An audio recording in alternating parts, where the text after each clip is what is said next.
Selamat sore teman-teman semuanya, kembali lagi di program Basa Basi, Bahasana Bahas Sini. Kali ini kita kedatangan tamu spesial lagi dari Irusmaini. Ini ada Kak Irusmaini teman-teman semuanya. Ya, Irusmaini ini terkenal dengan identitasnya yang agak sedikit misterius. Wede. Kenapa saya bilang misterius? Karena memang Irusmaini sering menamakan dirinya sebagai bunga terpendam. Benar ya? Benar. Coba boleh kasih tahu dulu kenapa sih bunga terpendam? Apa maknanya gitu? Oke, bunga terpendam itu sendiri kalau menurut aku sebenarnya bunga terpendam ini menggambarkan diri aku sendiri, Kak. Oh, menggambarkan diri Iya. yang nggak suka dilihat orang. Iya, benar Gitu? banget. Nah, Oh, gitu. di awal memang nggak terlalu suka terlalu dilihat orang. Jadi bunga itu kan ibaratkan dengan perempuan. Nah, Bunga ibarat dengan perempuan. Oke. jadi sedangkan terpendam itu ya segala halnya terpendam. Nah, mulai dari karakternya, mulai dari orangnya, bahkan apapun yang dirasain dipendam-pendam terus. Oh gitu.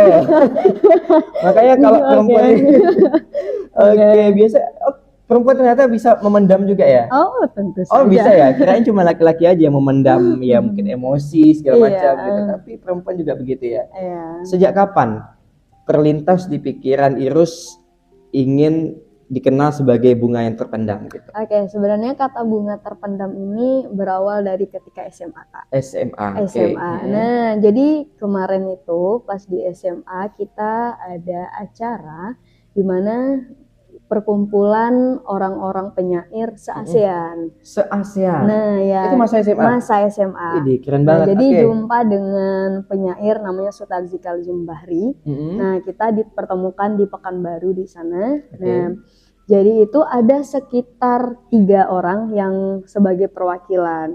Nah, di sana juga kita diberi kesempatan untuk tampil nih sebagai perwakilan sekolah. Oke. Nah, jadi sebelum hari H kita berangkat, kita udah dipersiapkan dari sekolah untuk membuat puisi dengan penampilan-penampilannya. Nah, dari situlah kayak apa ya ide yang bagus untuk bisa tampil nanti di depan. Iya. Nah, jadi oh iya ya, bunga terpendam kayaknya keren deh sesuai dengan karakterku. Dan aku juga pengen orang tuh tahu ini loh aku bunga terpendam. Oke. Gitu. Bunga terpendam itu berarti puisi. Puisi. Itu yang ditulis sendiri atau udah ada orangnya? Udah ditulis sendiri, Kak. Irus sendiri nulis. Iya, bunga terpendam. Ya, jadi aku tulis puisi judulnya Bunga Terpendam. Bunga terpendam. Dan itu dibawain Dibacakan di depan penyair-penyair ASEAN, tepatnya se-ASEAN. Ya, kemarin itu kita ngumpulnya di Desa Lipat Kain. Desa Lipat Kain. Iya. Luar biasa. Tepuk tangan dulu dong. Ini luar biasa banget ya, agak sedikit wow gitu ya. Kenapa? Bukan sedikit sih, tapi sangat wow gitu ya. Tampil di depan para penyair se-ASEAN. Iya. Nah, itu kan sebuah prestasi yang membanggakan waktu SMA. Waktu SMA. Sekarang Kalau sekarang untuk lagi kuliah. Iya, lagi kuliah. Tapi untuk kegiatan yang berhubungan dengan seni, kalau dulu kan di SMA memang ada seni khususnya, Kak. Seni khusus. Namanya seni sanggar seni Datuk Rumbia. Nah, di sana kita memang diajarin gimana bersyair, berlakon, berpuisi, pokoknya diajarin semuanya. Oh, oke. Berarti sekarang fokus kuliah Fokus di semester kuliah di semester 7 sekarang. 7. Artinya habis KKN. Habis KKN. Habis KKN. Habis banget KKN ya. Oh, Masya Allah. Boleh dong kita spill ini karena ya sebagai alumni Asik. yang pernah KKN juga gitu ya.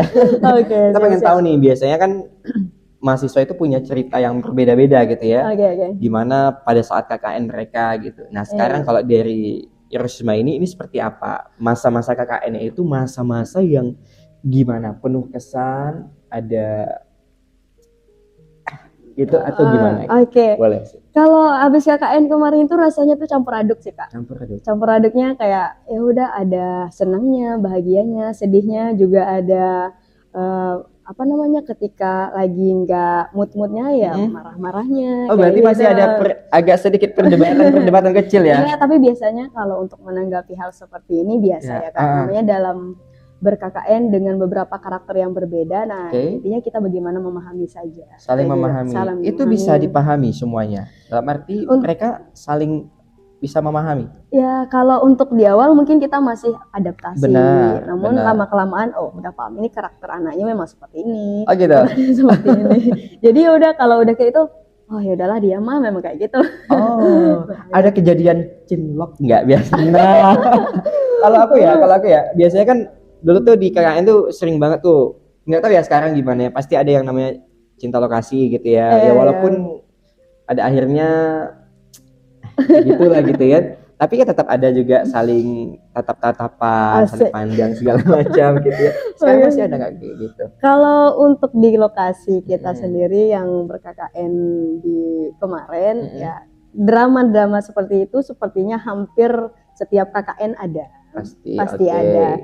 Nah, tinggal kitanya bagaimana lagi cara untuk ya nggak terlalu mengikut lah gitu. Ya kalau misalnya rasa kagum ya sekedarnya saja kayak gitu. Kalau drama cinlok, banyak banget. Karena wajar ya, namanya anak-anak muda gitu. Selagi masih bisa membatasi diri dan ya nggak merugikan ini gitu ya. Iya, benar banget. Oke, baik, ini menarik nih. Selama itu masa-masa mungkin kita bisa bilang pada saat KKN itu masa-masa indahnya. Masa-masa sedihnya tuh gimana? Kalau sedihnya ya momen unforgettable momennya seperti apa? Ya, hal yang paling menyedihkan itu sebenarnya yang paling aku sesalin nih Kak sampai sekarang nih. Kenapa dari awal memang program itu yang khususnya program aku nggak bener-bener aku kerjain yang memang benar-benar aku programnya benar-benar gitu. Nah, jadi hanya beberapa saja yang terjalankan gitu. Karena ternyata ketika kita udah di lapangan itu banyak sekali hal-hal yang tidak sesuai dengan ekspektasi yang kita. Tidak sesuai dengan ekspektasi kita. Oh ya, dengar ya buat yang mau KKN tahun depan. Jangan terlalu banyak ekspektasi ya. Nah, benar. Tapi artinya kan harus punya plan dong. Iya, dalam artian plan A, plan B, plan C itu harus disiapin. Iya, kalau misalkan ini nggak bisa kita lakukan. Nah, masalahnya kemarin tuh cuma fokus ke plan A. Plan A doang. Jadi mau nggak mau ketika di lapangan ya udahlah yang penting gerak. Yang penting gerak ya. Padahal momen KKN kan yang itu kesempatan tentunya kan Kak. Nah, seharusnya dimanfaatin ya, tapi udahlah. Semoga di PLP nanti. Oh, semoga. Mau PLP lagi nih. Ya. Perjalanan mahasiswa. Kita banyak tamu-tamu dari mahasiswa gitu ya. Dan memang dunianya mahasiswa itu ya seputar KKN, PLP, magang gitu ya. Habis itu ya udah sempro, semhas gitu ya, skripsi segala macam gitu ya. Nah, tapi bagaimana dengan memanage waktu Irus? Tentu pasti ada kesibukan juga di luar kan. Di luar. Gimana buat refreshnya, juga dengan aktivitas organisasinya dan lain sebagainya. Kalau dari Irus pribadi gimana memanagenya? Boleh kasih tahu sama teman-teman biar nanti yang mahasiswa itu bisa tahu ternyata tips dari Irus Main itu begini. Kalau untuk memanage waktu tentunya kalau kita udah berstatus sebagai mahasiswa, fokus kita memang sudah dari awal bahwa niat kita dari kampung pun memang pengen belajar gitu kan Kak. Nah, jadi namun kalau seandainya kita fokus ke kuliah saja, padahal banyak nih tempat-tempat yang bisa membuat diri kita lebih berkembang. Betul. Nah, makanya dari itu, kalau untuk aku sendiri, cara memanage waktunya, nah setiap pulang sekolah dari kuliah, nah apa yang dipelajari dari sekolah di rumah dipelajari lagi, diulangi lagi, apa yang nggak mengerti. Jadi kalau seandainya belum paham, ketika masuk pembelajaran dengan dosen yang kemarin, ditanyakan lagi. Kayak gitu Kak. Nah, untuk pembelajaran besok kan kita udah punya RPS-nya nih. Nah, kita tengok judulnya apa. Oh, setidaknya kita udah punya lembaran-lembaran atau ilmu yang walaupun mungkin belum terlalu kita paham, tapi kita udah punya bekal sebelum kita masuk materi berikutnya. Dan artinya itu juga bisa sebagai cross check kita ya. Dalam artian nanti ternyata pada saat kita cross check resume di rumah, ketemu nih ada tugas. Oh iya ada tugas, bisa dikerjain langsung gitu ya. Tapi pernah nunda-nunda tugas nggak sih terus pribadi? Pasti. Itu dia yang kita. Ada masanya juga. Kadang ada masanya males. Lagi mager ya. Biasa. Dan cara buat ngembaliin mood gimana? Makan es krim. Kalau aku sih kayak minum kopi gitu ya. Makan es krim juga ya. Biasanya kalau misalnya lagi nggak mood, beli es krim sampai 3 atau 2. Dan itu memang bisa ngembaliin mood. Iya. Bisa. Kalau untuk aku sendiri kayak gitu. Itu perjalanan di bangku kuliah. Iya. Sampai hari ini yang dijalani. Sampai hari ini. Targetnya berapa semester? Ya semoga tahun depan di bulan 3 selesai ya. Oh, amin, amin ya Allah. Mudah-mudahan. Berarti ini habis PLP, habis itu udah sempro berarti ya. Iya, udah sempro, tinggal nanti sambil nyusun skripsi, Iya. tinggal sidang. Targetnya bulan 3 udah selesai. Iya. Sekarang bulan bulan September. 9 ya. 9, September. ada 6 bulan lagi ya. Iya. Kurang lebih seperti itu. Terus saya pengen tanya banget nih. Irus kan juga dari kampung ya. Iya. Dari kampung yang merantau ke kota Pekanbaru. Mhm. Apa sih motivasi terbesar Irus ingin belajar di Pekanbaru itu karena apa? Oke. Kalau untuk motivasi sendiri belajar di kota ya, Bang. Sebenarnya di awal-awal memang banyak pertentangan dari orang tua. Iya. Kemudian dari terutama kakek. Kakek ini paling gak mau cucu-cucunya keluar, apalagi yang perempuan. Oke. Nah, banyak sekali. Sampai-sampai kemarin dibilang ketika kita berangkat, nanti kalau seandainya kakek mati, nggak ada yang siapa yang mau kayak gitu. Nah, pembahasannya selalu ke arah sana. Benar. Nah, kita pun sebagai ya Allah, bukan gitu. Betul. Kayak kapan lagi kalau seandainya kita terus di sini terus, kapan aku lagi berkembang kayak gitu. Nah, jadi kita mulai, dan alhamdulillah karena kita udah mulai, adik-adik yang saudara yang lain justru malah mereka semangat juga untuk belajar kuliah. Diperbolehkan. Oke, karena pada dasar juga role model kita Nabi Muhammad pun hijrah juga kan, Iya, untuk lebih berkembang. Iya benar. Nah, gitu teman-teman gitu. Dan pasti ada dong nasihat pesan yang paling diingat sama orang tua oleh Irus ketika di Pekanbaru. Nak, ingat ini, ingat itu apa? Oke. Coba boleh. Kalau biasanya tuh yang sangat mendukung sekali dalam dunia perkuliahan ini orang tua, keduanya. Kalau ibu selalu pesanin benar-benar belajar, manggilnya Uma. Iya, Uma. Oke. Uma kasih kepercayaan 100%. Nah, jadi jangan kecewakan. Kalau memang seandainya ada yang kurang-kurang, kasih tahu, jangan diam-diam. Nah, kayak gitu. Dukungannya selalu, memang kalau orang tua, kalau Uma nih memang kalau mengenai tentang perkuliahan kurang paham. Tapi kalau untuk apapun yang berhubungan dengan perkuliahan pasti didukung. Gak pernah gak didukung. Kalau dari ayah yang selalu jadi motivasi sampai sekarang adalah ayah selalu bilang, ayah pengen kalian merasakan apa yang gak pernah ayah rasakan mengenai bangku perkuliahan. Karena ayah dulu kan anak terakhir nih Bang. Anak terakhir. Jadi dia salah satu-satunya laki-laki. Nah, padahal dulu sempat ayah bilang dia udah dapat beasiswa nih ke Jakarta. Namun karena kakek udah meninggal waktu dia masih kecil, jadi mau nggak mau dia yang bekerja di hutan. Nah, kalau orang-orang kampung tuh kerjanya di hutan kayak nebang-nebang pohon. Bener banget, pasti ceritanya tuh kayak nanti ketemu ini, ketemu itu gitu. Tanda-tanda kalau ada hewan buas tuh gini. Pengalaman mereka. Makanya dari itu. Jadi kata ayah, kalau dulu ayah nggak bisa belajar, jadi kalian lah sebagai perpanjangan tangan ayah bisa kuliah. Itu yang diingat. Iya. Oke, makanya Irus hari ini fokus dengan prestasi, raih prestasi juga ya. Benar. Katanya juga juara satu lomba syair ya. Karena memang suka seni ya. Suka seni. Dari SMP suka banget sama seni. Oh, suka banget sama seni. Yang syair boleh dong kasih sebelum kita tutup nih. Mungkin syair apa nih yang paling terkenal nih?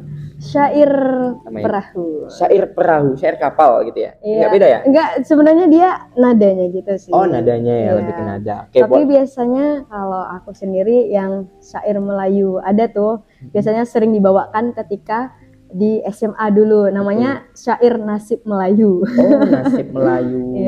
Oke. Baik, boleh kasih sedikit kita dengarkan ke teman-teman gimana syair perahu itu. Oke. Teman-teman semuanya ya. Agak dengarkan dulu. Oke. Fokus nih. Inilah gerangan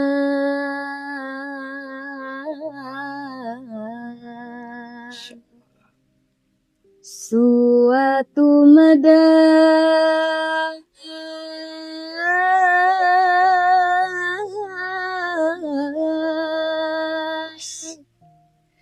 mengarangkan syair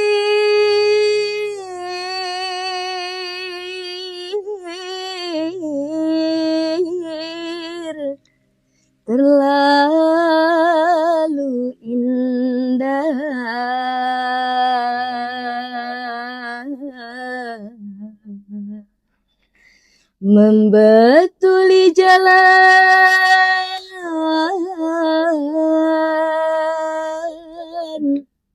tempat berpindah.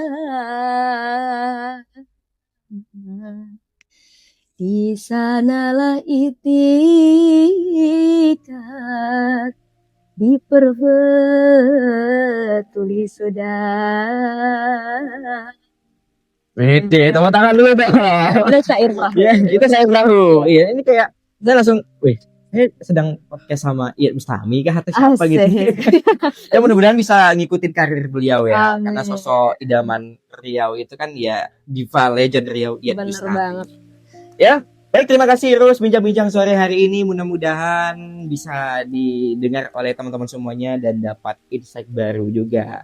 Ini banyak banget nih inspirasi-inspirasi yang bisa kita dapatkan juga dari seorang anak muda, sang bunga terpendam. Oke, teman-teman, tepuk tangan dulu dong. Terima kasih, sampai ketemu lagi di episode-episode berikutnya. Dan jangan lupa subscribe, like, and share juga untuk mendukung Global Islamic Training Center ke depannya. Sampai ketemu di program Basa Basi, Bahasana, Bahas ini. See you.